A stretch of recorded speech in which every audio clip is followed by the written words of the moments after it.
Hey guys, I'm here at Google headquarters in California to take a look at Google's new Wi-Fi mesh networking system. It's the follow-up to Google Wi-Fi called Nest Wi-Fi. And what it is you've got a Nest Wi-Fi router here, and then these Nest access points that are going to spread through your home and extend coverage.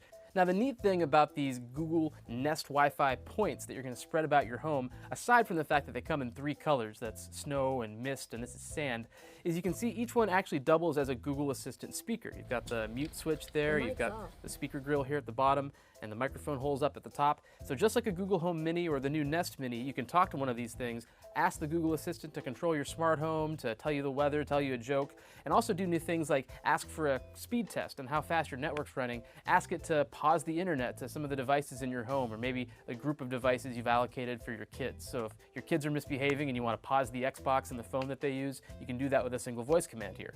Google says this is also a lot faster than before. It's an AC 2200 router. That's up from AC 1200 with the first gen Google Wi-Fi system. So you're getting a nice speedy connection from these things. It's also 4x4 with 4 antennas in there. So if you have, say, a 3x3 MacBook, you'll be able to connect really fast with those multiple antennas working together to aggregate a good connection.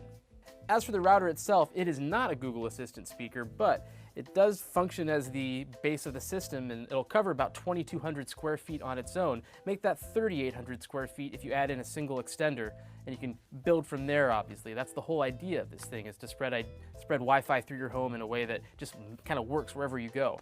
It's not going to be great if you want to do a LAN party or you have a lot of hubs to connect to your router, though. You see, it's only got this one Ethernet jack in the back that's open for a device like that, or for a gaming system you wanted to plug in directly. Not a lot of room for extension with that. So that's one of the limitations of Google Wi-Fi that I wish they would maybe consider fixing in the Generation 3 whenever that gets here.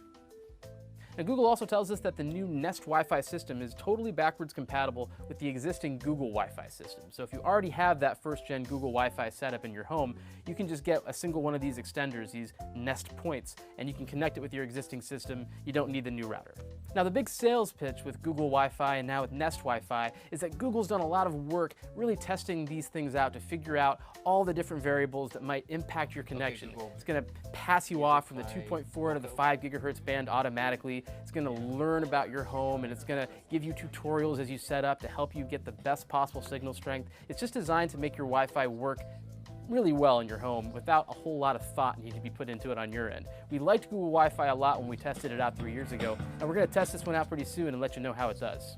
As for pricing and availability, Google tells us that all of this is coming out in November to the US, the UK, Australia, Canada, France, Germany, Singapore. We'll be testing it out soon. As for pricing, the Google Nest router is going to be $169, and the Nest access points here are going to be $149 each. If you wanted to combine a Nest access point and a Nest router, it's going to be a total of $269. If you want 2 of those access points with the Nest router, that's $349. So stay tuned. We'll know a lot more about this system and how it performs very soon once we test it out at the CNET Smart Home.